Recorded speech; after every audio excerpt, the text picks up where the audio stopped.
ଆପଣଙ୍କ ଘରକୁ ଏହି ସବୁ ପକ୍ଷୀ ଆସୁଛନ୍ତି କି? ହୋଇଯାଆନ୍ତୁ ସାବଧାନ, ଆପଣମାନେ ଅସୁବିଧାରେ ପଡ଼ିପାରନ୍ତି, ଆପଣମାନେ ବର୍ବାଦ ହୋଇପାରନ୍ତି, ଆପଣମାନେ ଜୀବନରେ ବହୁତ ଦୁଃଖ ପାଇପାରନ୍ତି ଯଦି ଆପଣଙ୍କ ଘର ଅଗଣାକୁ ଏହି ପକ୍ଷୀମାନେ ଆସୁଛନ୍ତି। ଏମିତି କେଉଁ ପକ୍ଷୀ ଅଛନ୍ତି ଯିଏ ଯଦି ଆମ ଘର ଅଗଣାରେ ବସି ପଡ଼ନ୍ତି ତାହେଲେ ଆମ ଜୀବନରେ ଏତେ ଦୁଃଖ କଷ୍ଟ ଆସିଥାଏ? ଆମେ ତ ସବୁ ପକ୍ଷୀକି ଭଲ ପାଇଥାଉ, ଆମକୁ ସବୁ ପକ୍ଷୀ ଭଲ ଲାଗିଥାନ୍ତି, ହେଲେ ଆମେ ଏମିତି କେଉଁ ପକ୍ଷୀକି ଆମ ଘର ସାମ୍ନାରେ ବସିଲେ ଘଉଡ଼ାଇ ଦେବା ଯାହାକି ଆମ ଜୀବନରେ ସୁଖ ଶାନ୍ତି ଭରା ହୋଇକରି ରହିବ? ଜାଣିବା ଆଜିର ଏହି ଭିଡ଼ିଓ ମାଧ୍ୟମରେ। ତ ସାଙ୍ଗମାନେ ଭିଡ଼ିଓଟିକୁ ସ୍କିପ୍ ନ କରି ଶେଷ ପର୍ଯ୍ୟନ୍ତ ନିଶ୍ଚିତ ଭାବରେ ଦେଖିବେ। ତ ଚାଲନ୍ତୁ ସାଙ୍ଗମାନେ ଆଜିର ଭିଡ଼ିଓଟି ଆରମ୍ଭ କରିବା।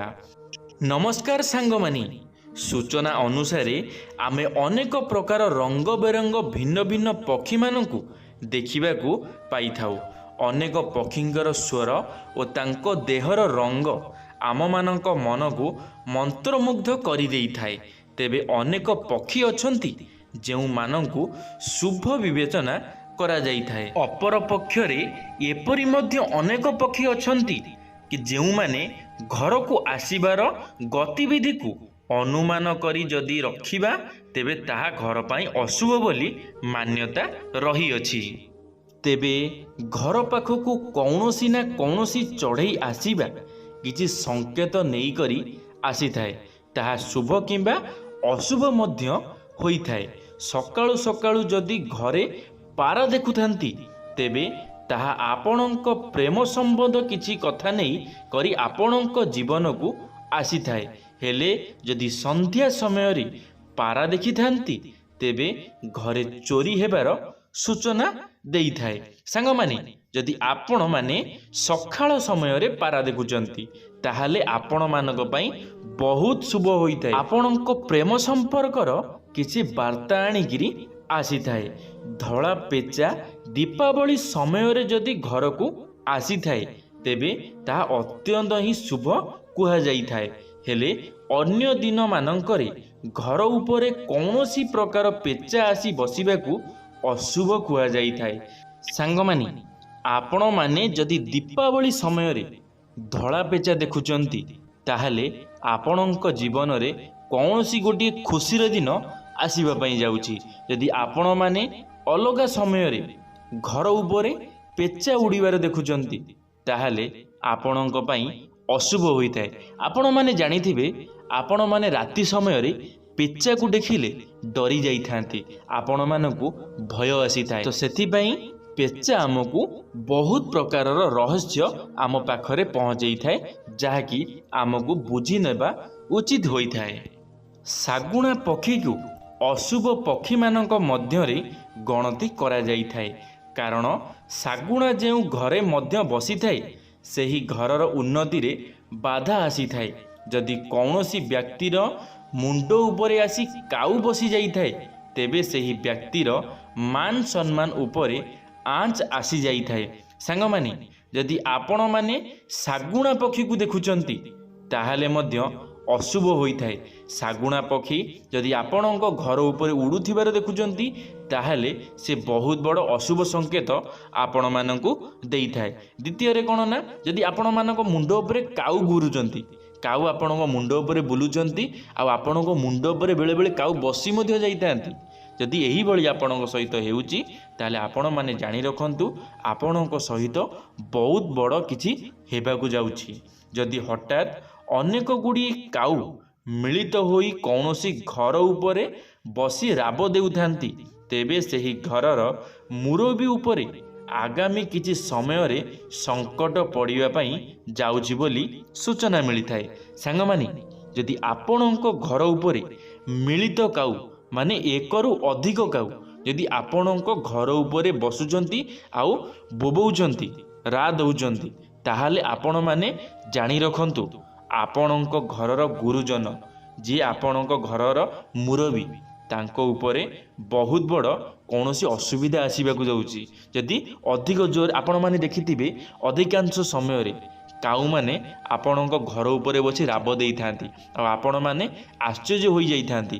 ଆପଣମାନେ ମନରେ ଭାବିଥାନ୍ତି କାହିଁକି ସକାଳୁ କାଉଟା ରା ରା ହେଉଛି, କାହିଁକି ସକାଳୁ କାଉଟା ରାବ ଦେଉଛି। ଆପଣମାନେ ଡରି ଯାଇଥାନ୍ତି। ତ ମୁଁ ଆଜି ଆପଣମାନଙ୍କୁ ଜଣାଇ ଦେବାକୁ ଚାହୁଁଛି, ଯଦି ଆପଣଙ୍କ ଘର ଉପରେ ଏକରୁ ଅଧିକ କାଉ ରାବ ଦେଉଛନ୍ତି ତାହେଲେ ଜାଣି ରଖନ୍ତୁ ଆପଣଙ୍କ ଘର ଉପରେ ବହୁତ ବଡ଼ ଅସୁବିଧା ଆସିବାକୁ ଯାଉଛି। ଆପଣଙ୍କ ଘରର ମୁରବୀଙ୍କ ଉପରେ ବହୁତ ବଡ଼ ଅସୁବିଧା ଆସିବାକୁ ଯାଉଛି। ତ ସେଥିପାଇଁ ଆପଣମାନେ ସତର୍କ ହୋଇଯାଆନ୍ତୁ। ଘରକୁ ବାଦୁଡ଼ି ଆସିବା ଅର୍ଥ ଘର ପାଇଁ ନକାରାତ୍ମକ ପରିବେଶ ନେଇକରି ଆସିବା। ତେଣୁ ଘରକୁ ବାଦୁଡ଼ି ଆସିବାକୁ ଅଶୁଭ କୁହାଯାଇଥାଏ। ସାଙ୍ଗମାନେ, ଯଦି ଆପଣଙ୍କ ଘରକୁ ବାଦୁଡ଼ି ଆସିଯାଉଛି, ଆପଣମାନେ ଜାଣିଥିବେ ସନ୍ଧ୍ୟାବେଳ ସମୟରେ ବାଦୁଡ଼ିମାନେ ଘୁରି ବୁଲିଥାନ୍ତି ଆଉ ସେ କେତେବେଳେ ଆପଣଙ୍କ ଘରେ ମଧ୍ୟ ପଶି ଯାଇଥାନ୍ତି। ତ ଆପଣମାନେ ଯଦି ଏହିସବୁ ଜିନିଷ ଦେଖୁଛନ୍ତି ତାହେଲେ କେବେ ବି ହେଲେ ଖାମଖାଲିରେ ନିଅନ୍ତୁ ନାହିଁ। କେବେ ବି ହେଲେ ଭାବନ୍ତୁ ନାହିଁ କି କିଛି ହେବନି, ଏମିତି ଗୋଟେ ଉଡ଼ୁଥିଲା ଘରେ ପଶିଗଲା। ଆପଣଙ୍କ ସହିତ ବହୁତ ବଡ଼ ଅସୁବିଧା ହୋଇପାରେ। ଆପଣମାନେ ନିଜ ଉପରେ ସତର୍କ ରଖନ୍ତୁ ଆଉ ସନ୍ଧ୍ୟାବେଳ ସମୟରେ ଆପଣଙ୍କର ଘରର କବାଟକୁ ବନ୍ଦ ରଖନ୍ତୁ, ନହେଲେ ଆପଣଙ୍କ ଘରେ ମଧ୍ୟ ବାଦୁଡ଼ି ପଶିପାରେ। ଯଦି କୌଣସି ଚଢ଼େଇ ଆପଣଙ୍କ ଘର ନିକଟରେ ବସା ବାନ୍ଧିଥାଏ ତେବେ ତାହା ସୌଭାଗ୍ୟର ସଂକେତ ଦେଇଥାଏ। ହେଲେ ଯଦି କୌଣସି ଚଢ଼େଇ ଘରେ ପଡ଼ି ରହିଥିବା ରୋଗୀ ବ୍ୟକ୍ତିଙ୍କ ନିକଟକୁ ଚାଲି ଯାଇଥାଏ ତେବେ ତାହା ଅଶୁଭ ବୋଲି ଧରାଯାଇଥାଏ। ଯେଉଁ ବ୍ୟକ୍ତିକୁ କିଛି ଦିନ ଧରି ଲଗାତାର ଭାବେ ଚିଲ ଦେଖିବାକୁ ମିଳିଥାଏ ତେବେ ଜାଣି ରଖନ୍ତୁ ଆପଣଙ୍କ ପୂର୍ବପୁରୁଷଙ୍କର ଆପଣଙ୍କ ପ୍ରତି ଆଶୀର୍ବାଦ ରହିଛି। ସାଙ୍ଗମାନେ, ଯଦି ଆପଣଙ୍କ ଘର ଉପରେ ଚଢ଼େଇ ବସା ବାନ୍ଧିଛି ତାହେଲେ ଆପଣମାନେ ଜାଣି ରଖନ୍ତୁ ଆପଣମାନେ ଜୀବନରେ ବହୁତ ଭାଗ୍ୟବାନ। ଆପଣମାନେ ଦେଖିଥିବେ ଅଧିକାଂଶ ଲୋକମାନେ ଘରର ସ୍କାଇଲାଇଟ୍ରେ ଚଢ଼େଇମାନଙ୍କ ପାଇଁ ବସା ବାନ୍ଧିଥାନ୍ତି, ଚଢ଼େଇମାନଙ୍କ ପାଇଁ କିଛି ବ୍ୟବସ୍ଥା କରିଥାନ୍ତି। ତ ଆପଣମାନେ ମଧ୍ୟ ନିଜ ଘରେ କିଛି ଏମିତି ବ୍ୟବସ୍ଥା କରନ୍ତୁ ଯେମିତି ଚଢ଼େଇମାନେ ଆପଣଙ୍କ ଘରେ ଆସି ରହିପାରିବେ। ଆଉ ଗୋଟେ କଥା ମନେ ରଖିଥାନ୍ତୁ, ଯଦି ଘରର କୌଣସି ରୋଗୀ ଯିଏ ଅସୁସ୍ଥ ଅଛନ୍ତି, ଯଦି ଘରେ ଶୋଇଛନ୍ତି ପଡ଼ି ରହିଛନ୍ତି, ସେମାନଙ୍କୁ ଯେମିତି ସେ ଚଢ଼େଇ ନ ଦେଖିବା ଦରକାର। ଯଦି ସେମାନଙ୍କୁ ଦେଖିଦେଲେ ତାହେଲେ ଆପଣଙ୍କ ପାଇଁ ଅଶୁଭ ହୋଇଥାଏ। କେବେ ବି ହେଲେ ସେମାନଙ୍କୁ ଚଢ଼େଇ ଦେଖେଇ ଦିଅନ୍ତୁ ନାହିଁ। ଅଧିକାଂଶ ସମୟରେ ଆପଣମାନେ ଚିଲ ଦେଖୁଛନ୍ତି କି? ଖୁସି ହୋଇଯାଆନ୍ତୁ, ଆପଣଙ୍କ ପୂର୍ବପୁରୁଷ ଆପଣଙ୍କ ଉପରେ ଖୁସି ଅଛନ୍ତି, ଆପଣଙ୍କୁ ଆଶୀର୍ବାଦ କରୁଛନ୍ତି। କେବେ ବି ହେଲେ ଚିଲକୁ ଦେଖି ଡରି ଯାଆନ୍ତୁ ନାହିଁ, କାରଣ ଚିଲ ଆପଣଙ୍କୁ ଏହି ସଂକେତ ଦେଇଥାଏ ଯେ କି ପୂର୍ବପୁରୁଷମାନେ ଆପଣଙ୍କ ପ୍ରତି ଆଶୀର୍ବାଦ ଦେଉଛନ୍ତି। ଆପଣମାନେ କେମିତି ଜୀବନରେ ସଫଳତା ହାସଲ କରିବେ ସେଥିପ୍ରତି ସେମାନେ ଆଶୀର୍ବାଦ କରୁଛନ୍ତି ଆପଣମାନଙ୍କୁ। ଡରିବାର କୌଣସି ଆବଶ୍ୟକତା ନାହିଁ। ସାଙ୍ଗମାନେ, ଭିଡ଼ିଓଟିକୁ ଶେଷ ପର୍ଯ୍ୟନ୍ତ ଦେଖିଥିବାରୁ ଆପଣମାନଙ୍କୁ ଅଶେଷ ଅଶେଷ ଧନ୍ୟବାଦ। ଯଦି ଭିଡ଼ିଓଟି ଆପଣମାନଙ୍କୁ ଭଲ ଲାଗିଥିବ ଲାଇକ୍ଟିଏ ନିଶ୍ଚିତ ଭାବରେ କରିଦେବେ। କମେଣ୍ଟ ବକ୍ସରେ ଆପଣମାନଙ୍କର ମତାମତ ରଖିବେ। ଯଦି ଆପଣମାନେ ଆମ ଟକିଂ ୱାର୍ଲ୍ଡ ୟୁଟ୍ୟୁବ୍ ଚ୍ୟାନେଲରେ ପ୍ରଥମ ଥର ପାଇଁ ଆମ ଚ୍ୟାନେଲଟିକୁ ସବସ୍କ୍ରାଇବ୍ କରିଦେବେ। ଧନ୍ୟବାଦ ସାଙ୍ଗମାନେ। ଜୟ ଜଗନ୍ନାଥ, ଜୟ ମା ଶାରଳା, ଜୟ ଶ୍ରୀକୃଷ୍ଣ।